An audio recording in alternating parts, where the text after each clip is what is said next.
Creating a marketing plan for a small business can be a daunting task, but with the right approach, it can be a valuable tool for growth and success. The first step in creating a marketing plan is to define your target audience. Who are your ideal customers?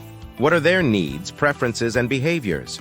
Understanding your target audience is crucial for developing effective marketing strategies. Next, you need to identify your business goals. What do you want to achieve with your marketing efforts? Whether it's increasing sales, building brand awareness, or expanding into new markets, your goals will guide your marketing plan and help you measure success. Once you have a clear understanding of your target audience and business goals, it's time to develop your marketing strategies.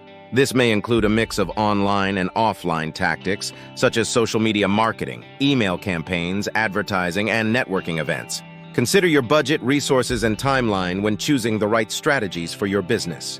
In addition to your marketing strategies, you'll also need to outline your tactics. These are the specific actions you will take to implement your strategies, such as creating content, running ads, or attending events. Be sure to include a timeline and budget for each tactic to ensure they are executed effectively.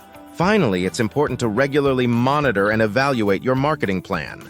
Track key performance indicators such as website traffic, social media engagement, and sales to measure the success of your efforts. Use this data to make adjustments to your plan as needed and continue to optimize your marketing strategies for maximum impact. By following these steps and staying focused on your target audience and business goals, you can create a marketing plan that will help your small business thrive in today's competitive market.